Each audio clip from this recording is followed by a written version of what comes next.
ঢাকার মিরপুরের ৬০ ফিট এলাকায় স্থানীয় বিএনপি ও জামায়াত নেতাকর্মীদের মধ্যে সংঘর্ষ হয়েছে। এতে উভয় পক্ষে অন্তত ১৬ জন আহত হয়েছে।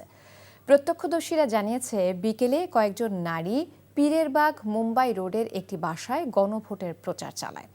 সেখানে প্রচার কাজ নিয়ে আপত্তি জানায় ওই বাড়ির বাসিন্দারা। উত্তপ্ত বাক্য বিনিময়ের এক পর্যায়ে স্থানীয় লোকজন জড়ো হয়ে ৪ নারীকে আটকে রাখে।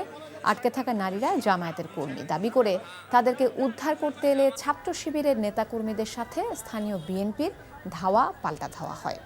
এতে উভয় পক্ষের বেশ কয়েকজন আহত হন। ঘটনার জন্য উভয় পক্ষই একে অপরকে দায়ী করেছে। ঘটনাস্থলে পুলিশের কাছে বিষয়টি জানতে চাইলে তারাও তথ্য দিতে রাজি হয়নি। আপনি ভোটার কোন জায়গায়? আমি কিছু আমি তেজগাঁও। কথা আমার তো দরকার নাই এখানে। এই আমার ডাক কিছু বলে নাই, নেমে গেল না। আমি ওই বিল্ডিং এ ঢুকলো, ওই বিল্ডিং দিয়ে চিল্লি বাজলো। হঠাৎ করে এই জায়গায় মারামারি শুরু হয়ে গেল, মানে উভয় পক্ষের মারামারি শুরু হয়ে গেল।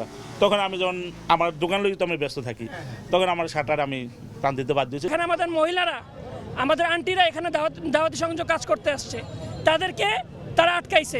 আমাদের আন্টিদেরকে আমরা সেভ করছি, মহিলাদেরকে সেভ করে আন্টিরা যখন চলে গেছে পিছন দিয়ে তারা কমপক্ষে 100 থেকে 150 মানুষ নিয়ে এসে লাঠি সোটা তারা এই যে কাঠ, শক্ত কাঠ মানে যা পাইছে তা দিয়ে আমাদের ভাইদের উপরে অতর্কিত করছে। কিছু মহিলা এবং 8-10 জন পুরুষ লোক, আপনারা আমাদের জামাতে দাঁড়িপাল্লায় ভোট দিবেন, আপনাদের নাম্বারে অটো টাকা চলে আসবে। আপনার ভোটার আইডি কার্ডটা দেন আর বিকাশ নাম্বারটা দেন।